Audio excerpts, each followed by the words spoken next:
Don in London, hello. November 3rd, 2009. My videos, all about recovery from addiction to either substance or behaviour. My substance, alcohol, my behaviour.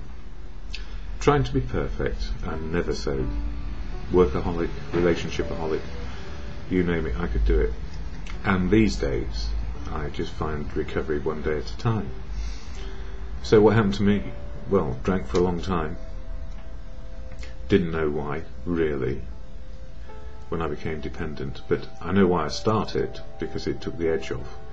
It was joyful, convivial, all the good things that are associated with feeling okay with life. And I guess that was the malady behind the drinking. I didn't feel alright with life. I wasn't too sure of myself. I was putting on a brave face, and behind all that was fear. Fear of not being good enough. And what does fear do? It elevates our ego sometimes, or destroys it completely, so we're brittle and we are defensive. So alcohol covered up a lot of my feelings and then suppressed them, and then made me unable to relate really well with the world. So rather than being generally an outgoing person, I was more in a tendency to isolation, exclusion, and keeping to myself and my dreams and my fantasies, rather than living in reality. So these days reality is preferred, and the way I prefer reality is sober. So sober life, all those words associated with seeing the world as it is, now are very appealing, but in the past they weren't. So the very idea of sober, and doing it for more than a day, has always been something I've avoided. But these days, all I have to do is stay in the day. And what makes it possible is fellowship. That's a fellowship called Alcoholics Anonymous. I don't speak for it, never can, never will. Not my job. I can speak about recovery and how AA, Alcoholics Anonymous, helps me and others keep sober one day at a time. And what a fellowship. Unique, authentic people go into AA and they remain unique, authentic people. What a gift to be ourselves, and that is finding ourselves on a daily basis. So it's all in the journey. There's no destination except the one we all know, and the journey is living life and living the experience of what is now. And sometimes it's good and sometimes not so good, joyful, sad, full of love, full of all sorts which can trip us up. So fellowship is important to me, just to keep on track. And there is a statement of intent shared at every meeting of AA I go to, and if I can, I go daily. And this statement of intent, or the AA preamble, goes like this: Alcoholics Anonymous is a fellowship of men and women who share their experience, strength and hope with each other, that they may solve their common problem and help others to recover from alcoholism. The only requirement for membership is a desire to stop drinking. There are no dues or fees for AA membership. We are self-supporting through our own contributions. AA is not allied with any sect, denomination, politics, organisation or institution, does not wish to engage in any controversy, neither endorses nor opposes any causes.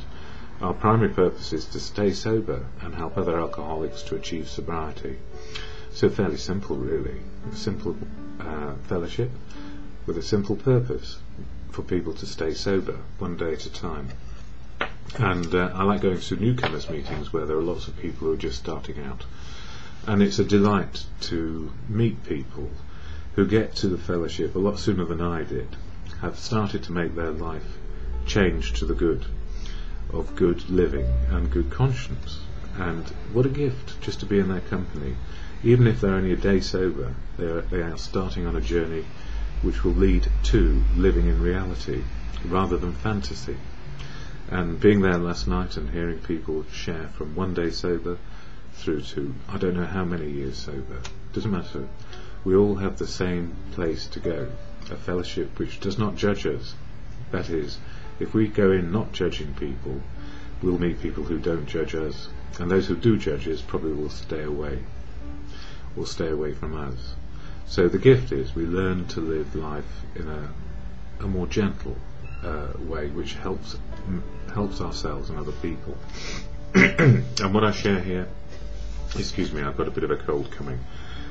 Daily Reflections, which is a book containing a 1 page a day for a bit of inspiration, and as Bill sees it, another day page a day if you like, or more pages depending on your need.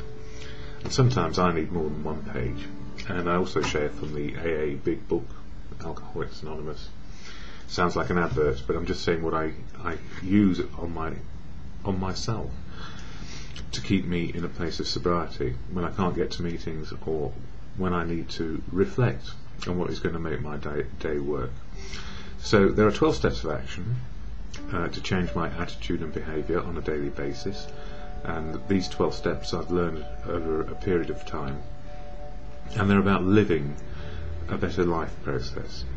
So rather than be disjointed and unable to cope, which led to more and more drinking, I find a way to live and not have to cope with what's going on in the day. Sometimes we do have to cope with stressful situations, but coping is not a long-term strategy. It leads to us getting worn out. Anyway, daily reflections for today. All the month of November is about step 11, which is about prayer and meditation, and how it may help us, whether you believe in God or not. Prayer and meditation helps us focus, and it says here, focus and listening. There is a direct linkage among self-examination, meditation and prayer. Taken separately, these practices can bring much relief and benefit. And he goes on to say, if I do my self-examination first, then surely I'll have enough humility to pray and meditate, because I'll see and feel my need for them. Some wish to begin and end with prayer, leaving the self-examination and meditation to take place in between, whereas others start with meditation, listening for advice from God about their still hidden or unacknowledged defects. That's things to work on. Mainly my defects are not enough courage, not enough faith, and not enough confidence.